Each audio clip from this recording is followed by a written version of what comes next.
Thank you so much for joining us today. I'm glad that we're able to join one another in this format, although of course we were really hoping for an annual in-person fiesta with empanadas and vino. Really sad that that's not happening, but thrilled that you could join us today. My name's Andy Elric. I'm the Executive Director of the David Rockefeller Center for Latin American Studies, or Dr. CLAS, based here in Cambridge. I'm going to give you a brief overview of what we do here before we dive into the faculty discussion, and a bit of housekeeping. We're recording here, as you just heard, and this session will be available on the Dr. CLAS YouTube channel shortly after we conclude. In the chat, we'll add lots and lots of links for more context and detail. Feel free to browse and bookmark.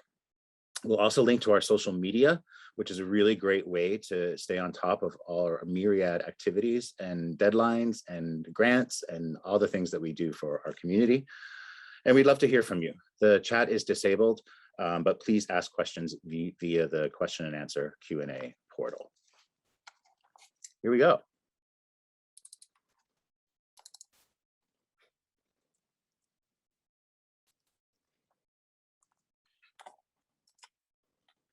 Welcome. So the David Rockefeller Center, or Dr. CLAS, is one of 20 international centers across Harvard.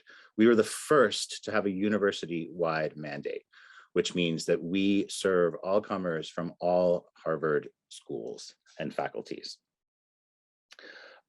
We work to increase the knowledge of cultures, economies, histories, environment, and contemporary affairs of Latin America, foster cooperation and understanding among the peoples of the Americas, and to contribute to democracy, social progress, and sustainable development throughout the hemisphere. We're privileged to be led by Professor of Government Steve Levitsky, who you'll hear from in a bit. Steve was named new faculty director in the fall of 2020. His discussion today that he'll be leading with our esteemed guests is entitled Paths Towards Recovery in Latin America. We're also led by a number of senior faculty across Harvard.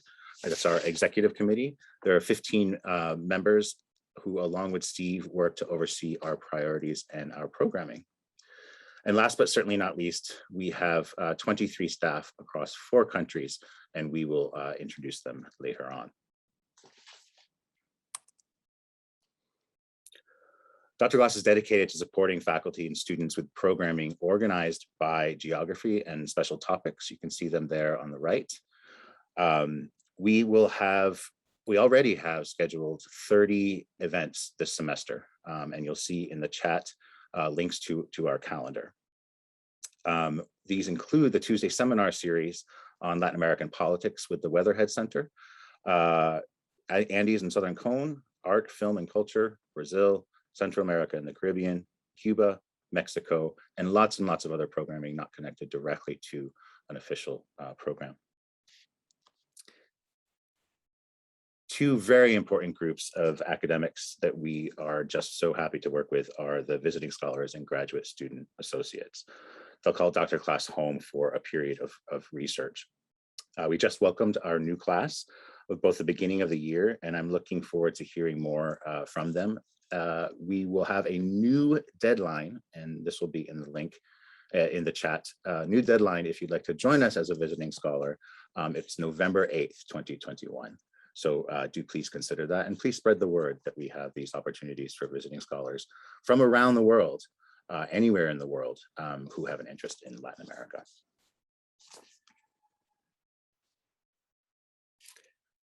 Harvard faculty and students are our lifeblood at Dr. CLAS, and we're pleased to be able to support them in a variety of ways. Although we're not allowed to travel at this time, our immersive travel programs are some of our most popular for students. We have innovative student programs, and the team has reworked completely during the pandemic our in-person programs to be virtual. And I'm pleased that we're able to offer almost as many opportunities to our students virtually as we have in person. A couple of highlights for upcoming programs, and do please check out the links to the applications. MLab in Brazil, Puerto Rico Winter Institute, and the Remote Internship Program for this January. We also have a number of funding opportunities if you're considering doing research as a student during your time at Harvard, do please come to us. We have we have grants for independent experience, we have grants for research, we have grants for indigenous language study, as well as group grants for student organizations. On September 20th, there is a virtual student opportunities info session. Do please come to that if you're a student at Harvard of any level and are interested in Latin America.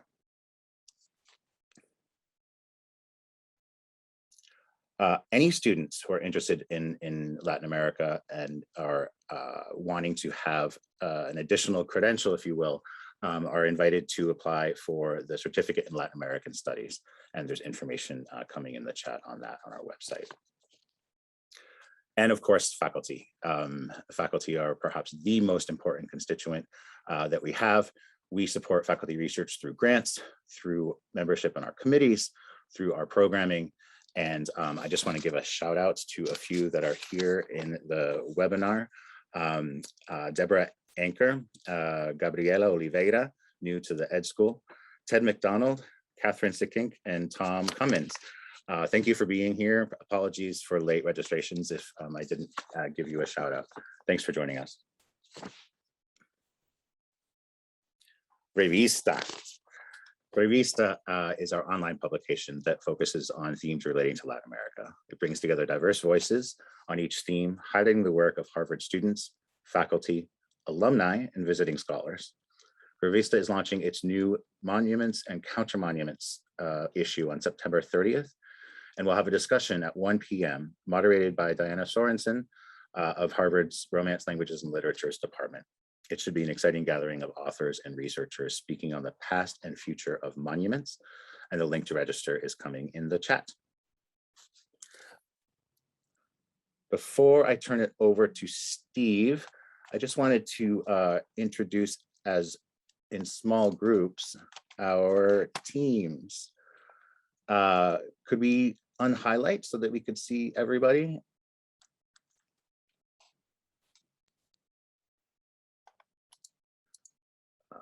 There we go. Fantastic. I'd like to start with the regional office in Santiago. Say hello.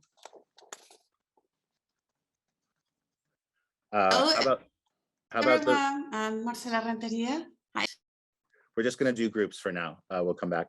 How about the Mexico office?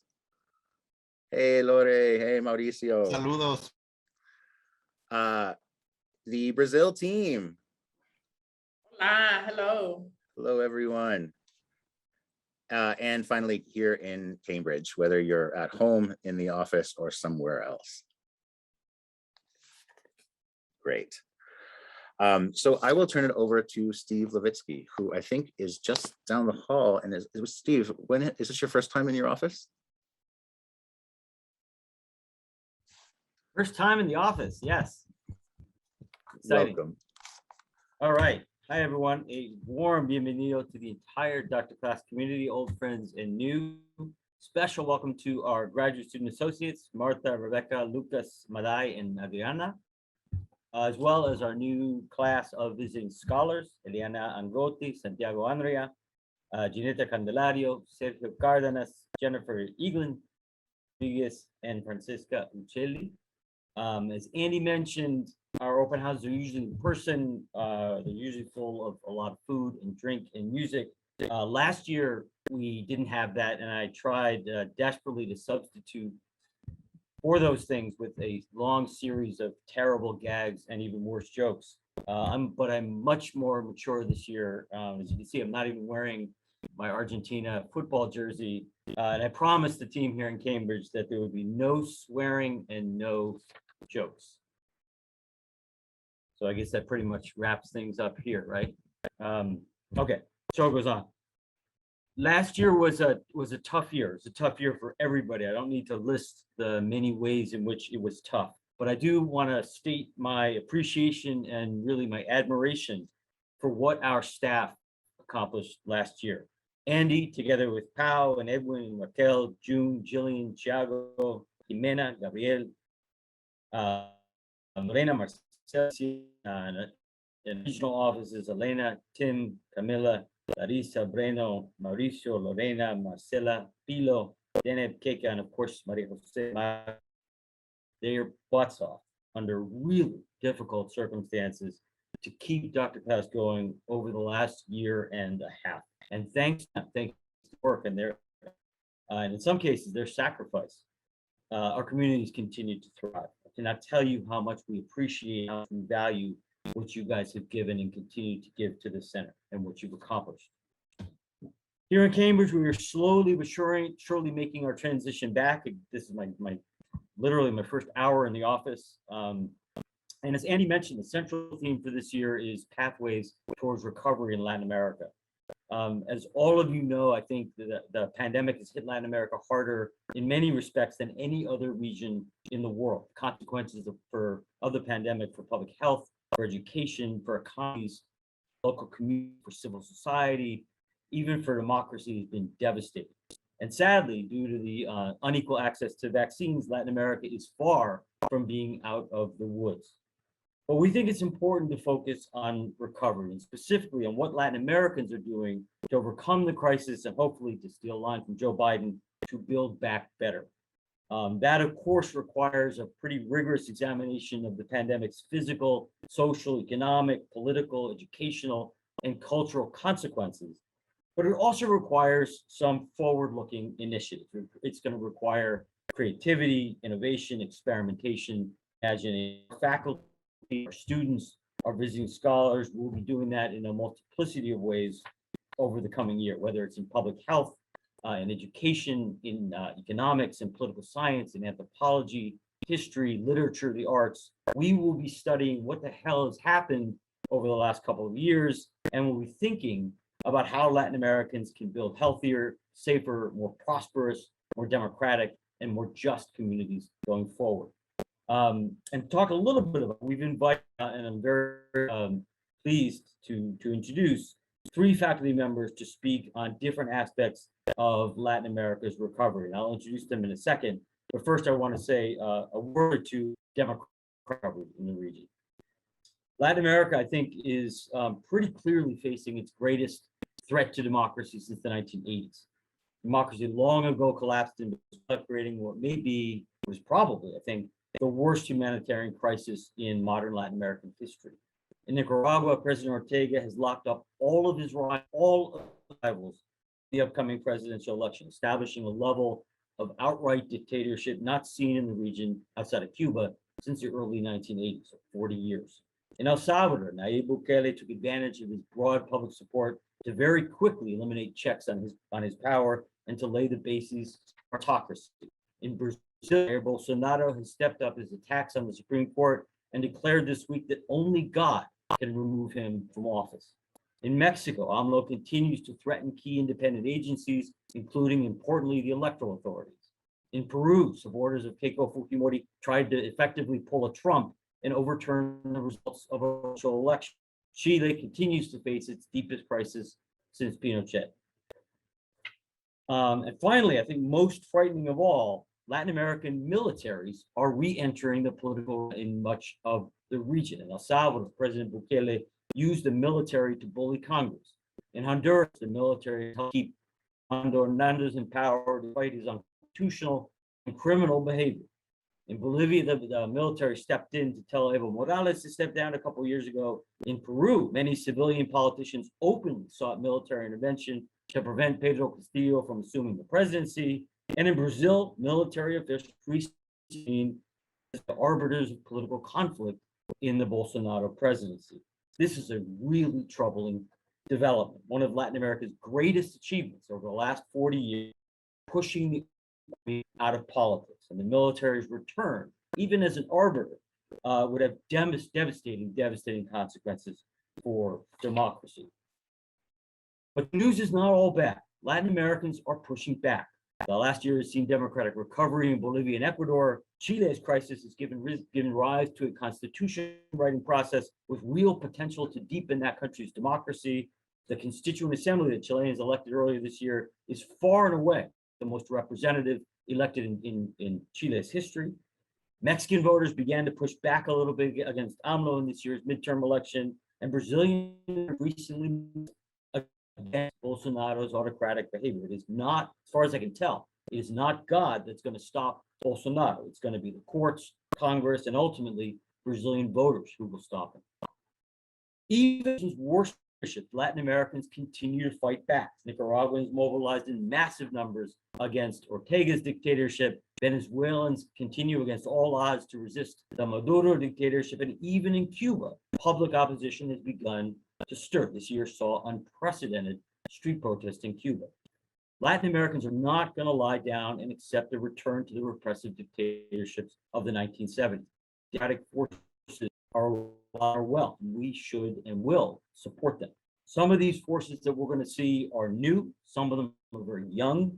Many of them are led by people who look different and chant different slogans than earlier generations of democracy activists. But we need to give them a platform. We need to engage with them. We need to listen to them. We might even learn from them. These are democracy's children. These are the products of the most open and inclusive period of the last 30 years in Latin American history. If Latin America's democracy survives, if Latin American democracy survive over the next decade or two, it will be because of them. It will be because of young activists born during this democratic period. The Dr. class will be engaged all year in the struggle to defend democracy in Latin America. We will continue to provide a platform for defenders of human rights and democracy. We will also provide a platform for debates and for new ideas about how to strengthen, how to deepen democracy, how to make it more equitable, how to make it more responsive. And toward that end, our Tuesday seminar series, which is going to continue to be on Zoom this year, will focus heavily on the crisis of democracy in Latin America. Last week, we had a terrific, although pretty depressing panel on the descent into dictatorship in Nicaragua, which highlighted efforts to mobilize resistance against Ortega. We will have a panel on populist assaults on the judiciary in Latin America and how the courts, the different ways in which courts are fighting back. We will have panels on Chile's constitutional reform, on the recent wave of protest and repression in South America, and on criminal violence and democracy in Mexico. And finally, we'll have an extraordinary panel on the state of democracy in Latin America that will feature four of the world's leading experts on Latin American democracy: Fernando Limongi, Beatriz Magaloni, Scott Mainwaring, and Maria Victoria Murillo. In addition to the Tuesday seminar, under the leadership of Marcela Renteria in the Chile office, we will continue our forum for our new constitution in Chile. We started this last year. The forum brings together international scholars and Chilean practitioners to debate some of the most important issues facing Chileans as they write a new constitution. Our Cuba program, led by Professor Alejandro de la Fuente, will be organizing a series of events that spotlight efforts, among other things, to bring change to Cuba.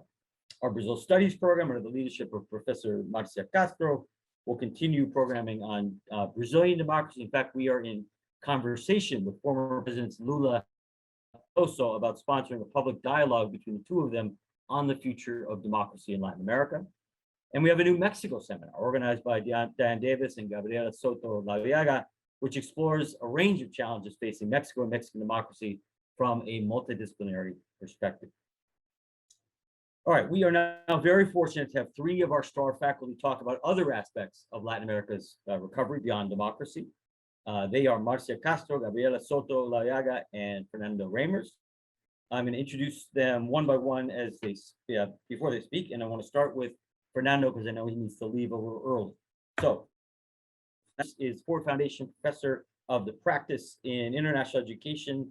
He's also Director of the Global Education Innovation Initiative and the International Education Policy Program here at Harvard.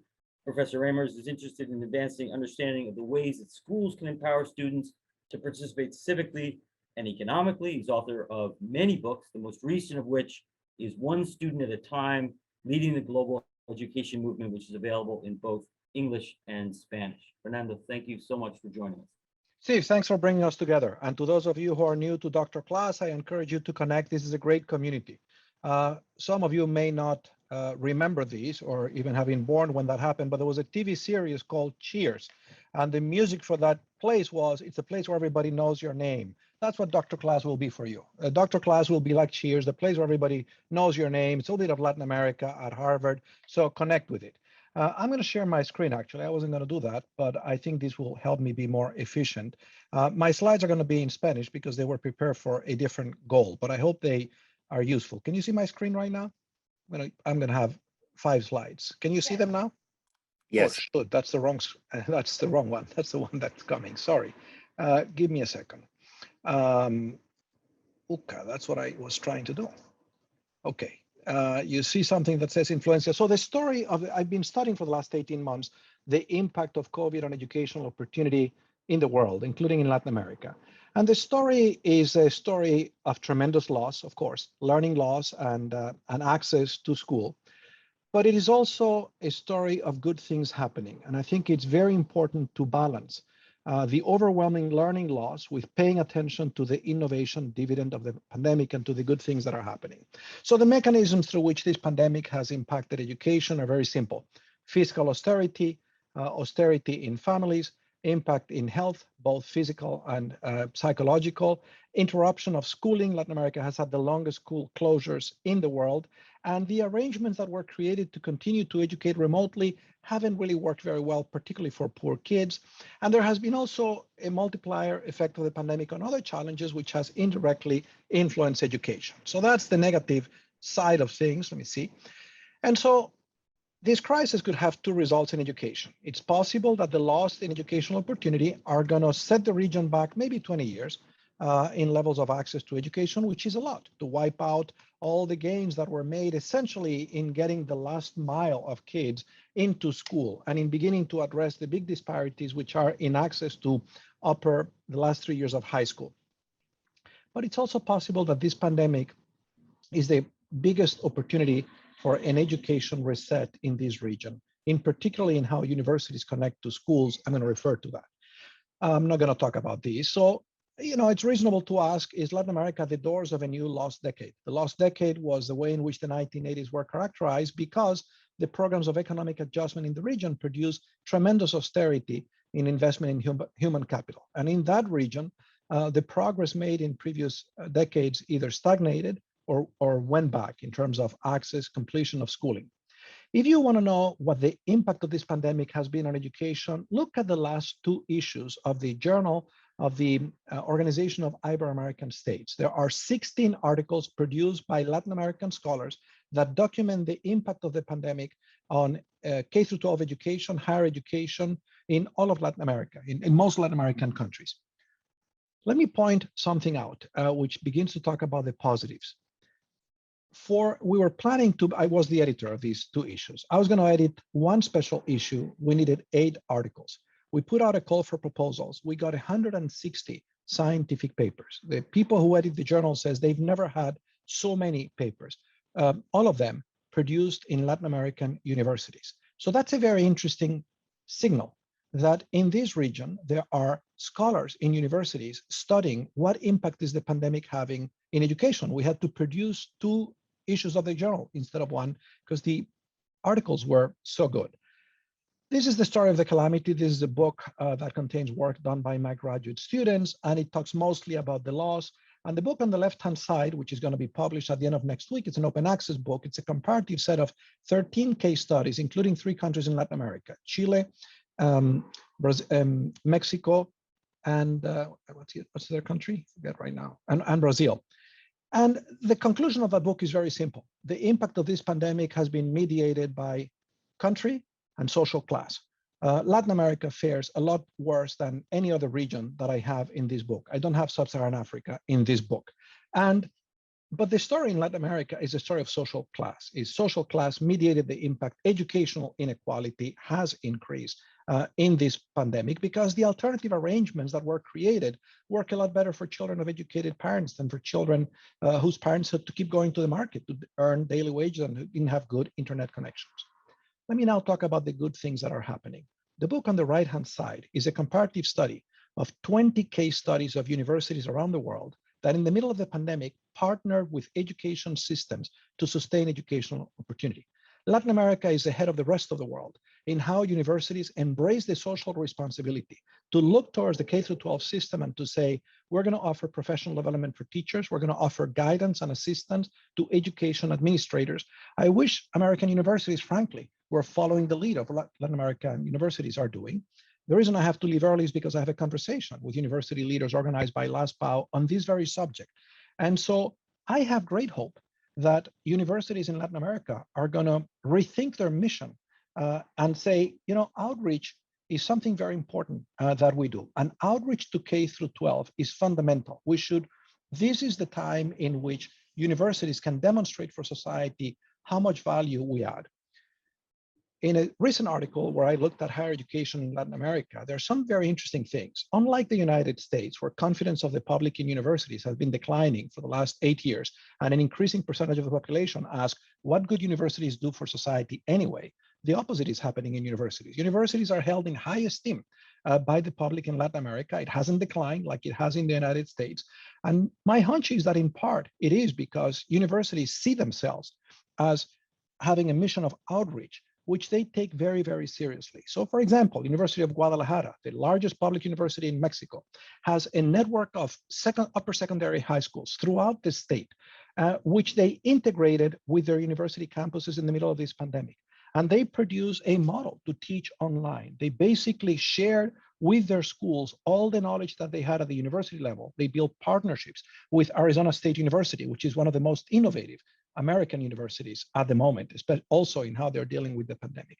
And so there are things like this happening in Colombia, in Mexico, in Brazil. The state universities have partnered with decision makers to provide assistance in documenting what impact is the pandemic having on education and what could you do supporting decisions. So I think this, it wasn't Joe Biden who said it first, to build back better. It was actually the Secretary General of the UN who said, this is a chance for us to build back better. And I certainly think in education that is the case. And my sense is that there are some signs of hope in the middle of this crisis for this region. And here are 7 dividends, innovation dividends that I see coming out of this pandemic. We've all realized that children that no one learns very much when they're in fear, and that you have to address the social emotional well-being of kids if you want them to learn math. And the efforts for educational continuity in the region have paid a lot of attention, particularly the efforts to teach poor kids to this dimension. I suspect that in the next 10 years, we're not going to have to convince anybody that you have to address the social emotional well-being of the kids if you want them to learn math.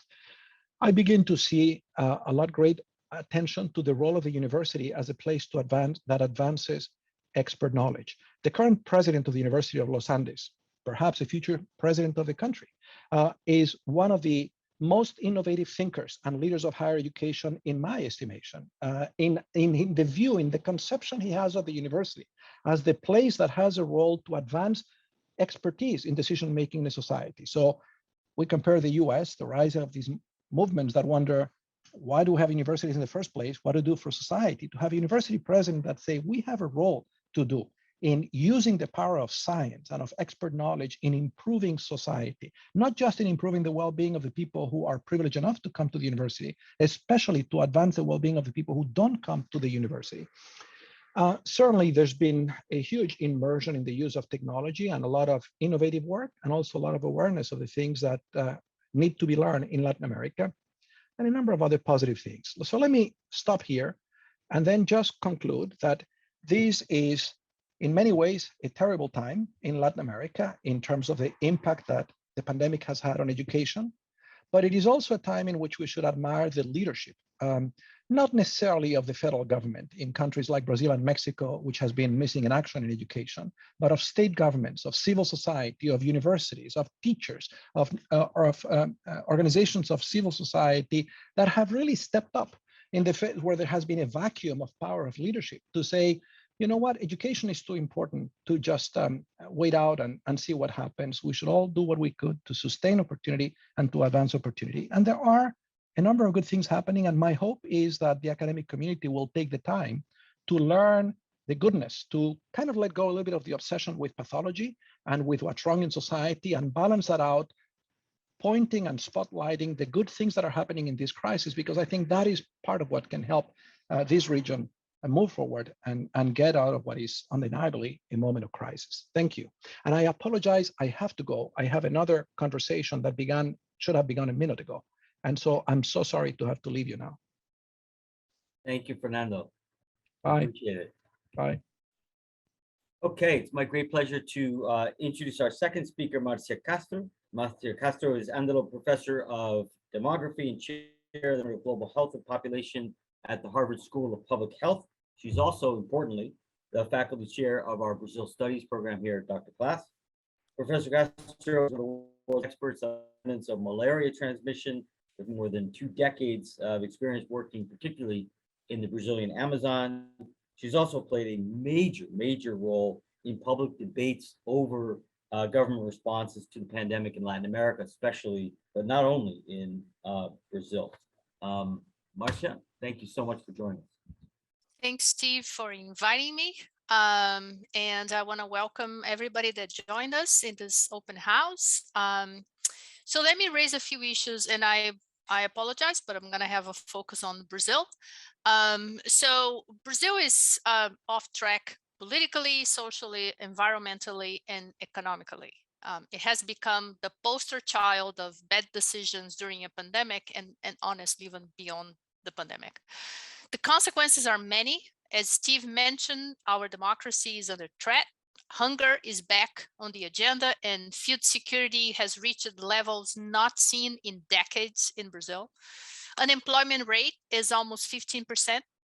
Deforestation has been increasing to levels not seen in more than a decade. And if we just consider the past 12 months, an area that is larger than Puerto Rico has been cleared from the Amazon just in 1 year. And with more than 585,000 lives lost to COVID last year, the life expectancy at birth in Brazil, which was expected to increase by 0.24 years last year, declined by 1.3 years in Brazil. That number hides huge inequalities in the country, and the state of Amazonas, at the heart of the Amazon region in Brazil, lost 3.5 years of life expectancy in just 1 year. This is a setback of more than a decade. And Fernando just mentioned about the lost decade. There is a lot of thinking that we need to do to address this issue. The provisional numbers of loss in life expectancy for 2021 are even bigger than last year. So it's about 2 years for Brazil and about 4.5 years just for Amazonas. So what we as faculty in our schools and departments at Harvard and what Dr. Class are doing about this. So let me mention 3 things.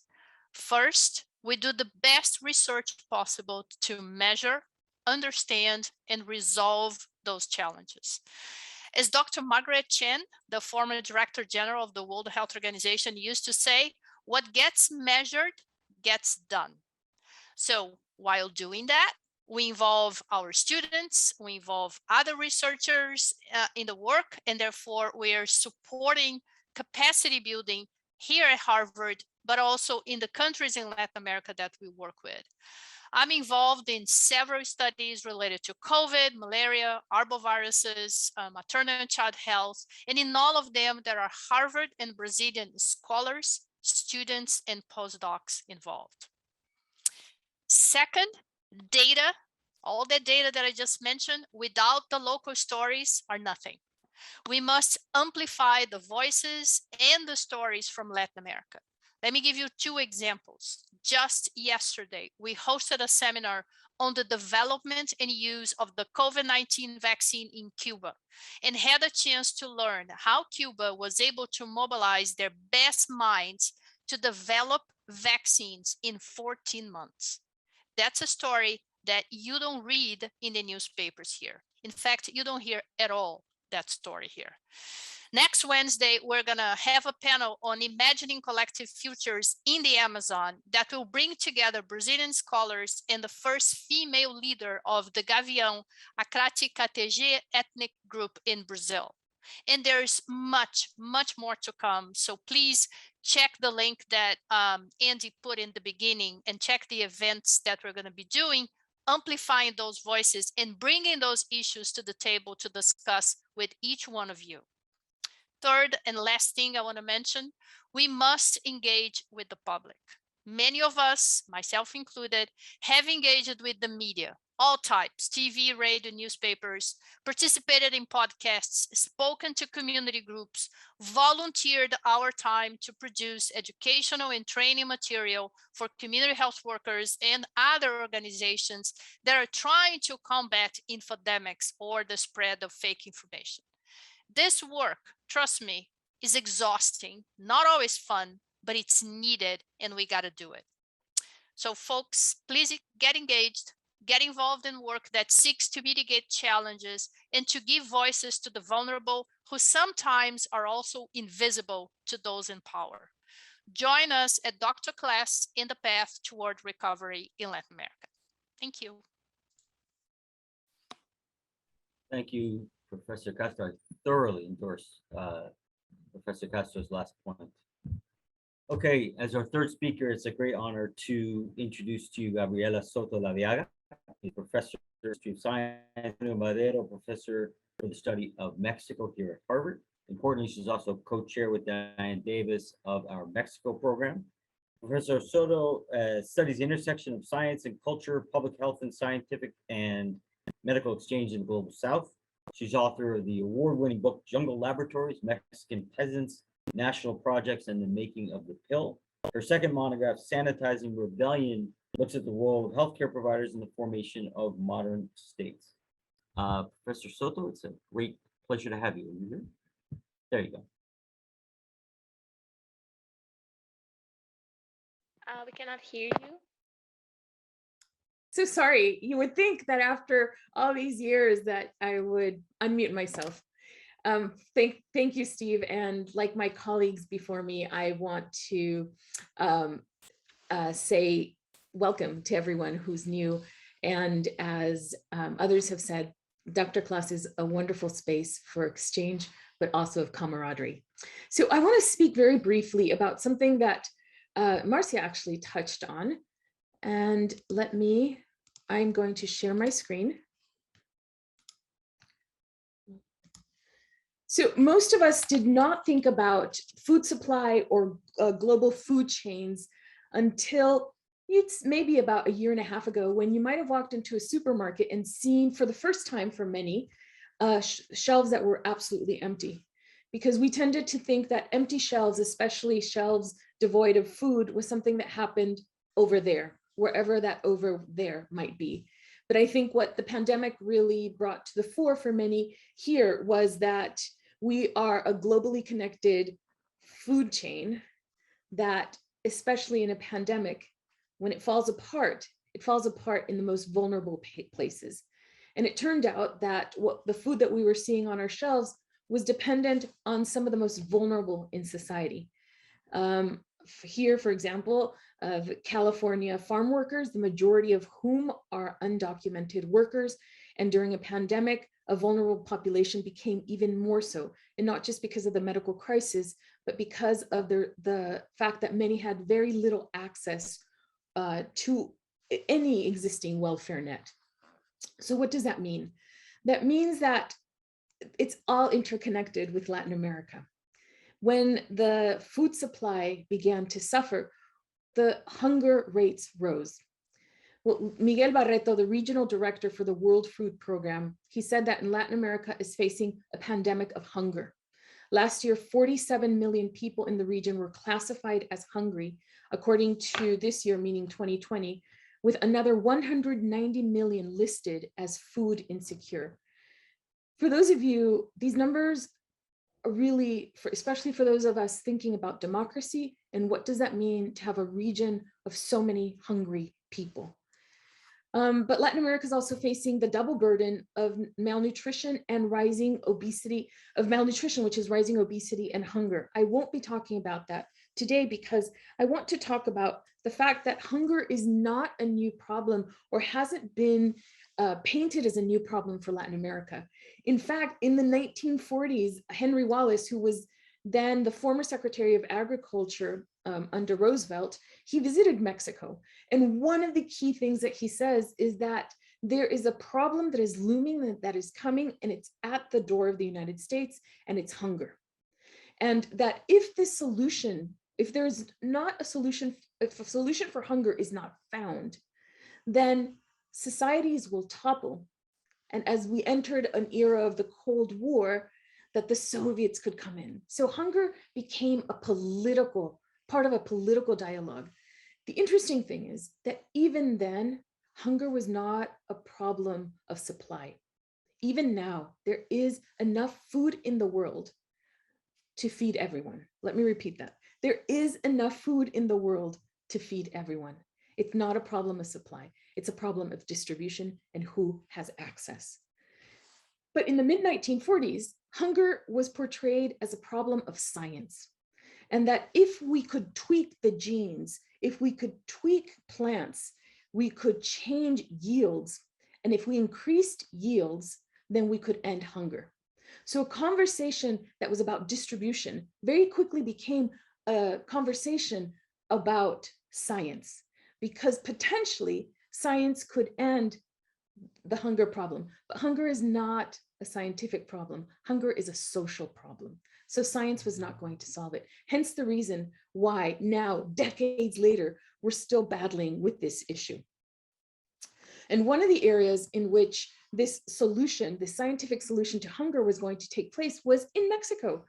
And in one particular space, in the Yaqui Valley in Sonora. And these are some images from one of the world's richest bread baskets that produces more than 40% of Mexico's wheat and makes Mexico one of the top 10 producers around the world of wheat. And it's just because of this single valley. Now, it was in the Yaqui Valley where these ideas of science and new seed varieties production was going to take hold. But there was a problem with not just creating or tweaking seeds. It was an issue of water, because the Yaqui Valley is near the Sonora Desert. So how do you make this valley, which is, as I said earlier, one of the most productive valleys in the world, one of the world's major bread baskets, and it's right in smack in a desert. You need irrigation, you need technology, you need infrastructure, and most importantly, you need to control water. When you control water in a space like this, it also means control of people. So for the past few years, I have been toggling back and forth between Sonora and the Punjab, which has a very similar infrastructure, a very similar story, to try to understand what happens when people try to solve social problems, hunger, as a scientific problem. And here, as I said, it was a question of water. And this is the Yaqui River, one of Mexico's most important rivers, which has been under control since the 19th century. And it's been controlled initially by the Spaniards, then by the Mexican state. And I say controlled because the Yaqui used to control the river, and they also controlled agriculture. But with infrastructure such as canals and sluices and dikes, the river was cut off from the Yaqui people. What does that mean? It means that the Yaqui, and I will bring it full circle, and if you hear slight snoring, it is my dog who's under my desk who's deep asleep. So I hope many of you are not deep asleep with me speaking. So the Yaqui River, sorry, he's quite loud, has been controlled since the 19th century. But at the early years of the 21st century, an aqueduct was built that siphoned off 25% of the water that used to go to those irrigation fields, siphoned it off to Hermosillo, the capital, drying up many of these fields, which feed not just Mexico, but feed the world. And why is this important? This disenfranchised the Yaqui. And when the Yaqui began to fight, what we began to see was a battle to control the river. So for the past decades, Yaqui water activists have been systematically killed, kidnapped, disappeared, or in many ways, or targeted. This is an op-ed that I wrote about this, what's happening and how it relates precisely to us. The reason why we may in the future continue to have empty store shelves because of something that seems so far away that's happening to the Yaqui in the river, in the Yaqui Valley, because we're all interconnected. So this story of violence and impunity and water and food come together and really came to the fore during the pandemic. And the reason I'm mentioning this is that next month, one of the Yaqui secretary of the traditional authorities of the Yaqui, Mario Luna, will be speaking at Dr. Class through the Mexico committee that, as Steve said, I co-chair with Diane Davis. And here's from a Human Rights Watch, where his status for the last 7 years has been as a human being who is threatened. In July, his colleague was killed while he went to the ATM. His sister, 2 weeks later, was kidnapped. She was returned. And it's because of two reasons. They are Yaqui, but also because they are water activists. So I want to tie all of these loose stories together and why it's important and what this means with regard to path to recovery.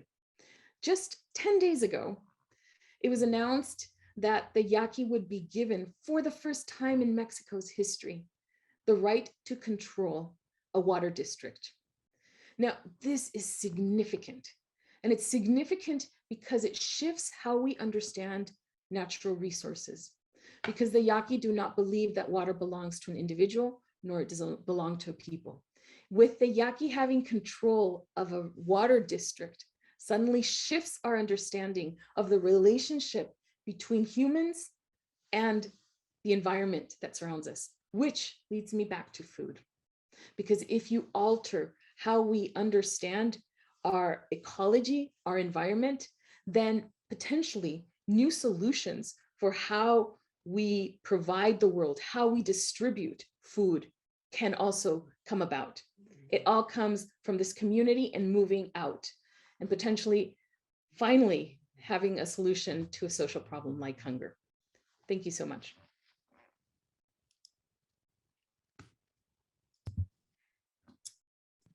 Thank you, Gabriela. I just want to clarify that as far as I could tell, Professor Soto's dog fell asleep during my presentation. It was not her presentation. Okay, thank you to Fernando, to Marcia, Gabriela.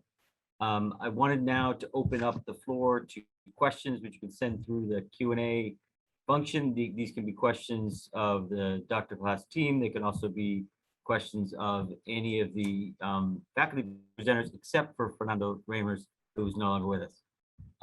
So we have a question from Jennifer Eaglin. Jennifer, welcome. It's great to have you here. Her question is for Marcia. She writes, you talk about the ways that Brazil has moved backwards in the last few years. How does this compare to the US during and post-Trump? And what are your hopes for Brazilian recovery and hopefully a post-Bolsonaro world? So thanks, Jennifer, for the question. So the response during Trump and the response we saw with Bolsonaro were very similar. It seemed like they have a textbook for stupidity, and both of them were following exactly the same instructions. The US was lucky enough to change course with the elections, and everything literally changed. Like the vaccination in the US started to speed up with the new government, and if it hasn't reached higher levels, it's because of the anti-vax. That's a different story. Consequences, some of them are being measured now, and they're very similar. For example, the US also lost a lot of years of life expectancy compared to Brazil, for example. So the demographic impacts are similar. The impacts in terms of exacerbating local inequalities, also very similar. So, it doesn't matter if you're talking about the so-called rich country. I mean, there's a lot of inequality in the US that there's no way they can deny it exists, and it just got worse with COVID. So some of those consequences are very similar. The key difference is that in the US, things are starting to get back in shape, although there is a huge work to be done. We're far from being able to mitigate all that happened. And in Brazil, they still are getting worse. And we still have until October next year for the election. So, but they are similar, unfortunately. There was another question. Well, I think is it pronounced Caio? Oli? Caio. along similar lines, which is to Marcia, that whether our programming around paths towards recovery in Brazil might include panels that discuss ideas for a new government. Yeah, Presumably, so as you mentioned in the beginning, Steve, and by the way, I'm gonna get my yellow jersey right after I answer this question. Okay, I don't like that competition. As Steve mentioned, we're gonna have at Dr. Class, we are gonna have debates to bring those voices. Some of us are working again, and some of this evidence that we're producing, if at this point it cannot influence policy because there is no ears to science and to evidence in the government, but we are making enough noise with different groups and groups that are thinking about an agenda on health and a social agenda that will be discussed for the next election. So there is a lot of noise that we can do in the path towards recovery. And some of this noise will be here at their Dr. Class. And I invite you, Caio, to join us in those discussions. Okay. Eduardo, a first-year Brazilian student, asks whether first-year students can get involved in research with Latin Americanist or Latin American faculty, or you should wait. My response is go ahead and seek out faculty. There's no reason to wait. You should start as soon as you have time and you're interested. There are a ton of faculty that who America growing faculty who work on Brazil. We have a vast Brazil studies program. Marcia is the faculty chair of that program, but a range of other faculty in history and government and sociology and anthropology at the Kennedy School who are often looking for RAs. So I don't think there's any reason to wait. Come visit us at Dr. Class. Any other questions or comments about soccer jerseys? If not, I'm trying to filibuster so Marcia doesn't have time to go change her shirt. I'm going to keep asking you questions, Marcia. I think then we'll turn to our last and most important order of business, which is a brindis. We cannot, unfortunately, be together in person, but we can do our best to be together in spirit. So the idea is, at least for the Dr. Class community, to get out your favorite drink. I ordered a pisco sour, Peruvian pisco. Didn't get it. First day here as director in my office at Dr. Class, did not get what I ordered, but I did get some. I can't complain. So I ordered as a toast. You all have your drinks ready? Geez, I have only iced tea. I didn't know about the drink. Good God. That's all right. That's all right. So a toast to our extraordinary Dr. Class community during what continues to be a really tough time, to our great teams in Cambridge and in Mexico and in Brazil and in Chile, to our great faculty, to our brilliant and wonderful students, to our new visiting fellows, welcome, and to everyone else Dr. Class managed to stick this long through all these presentations. L'chaim. I mean, saludos. Cheers. L'chaim. L'chaim. Saúde. To a healthy year. Salud. Salud.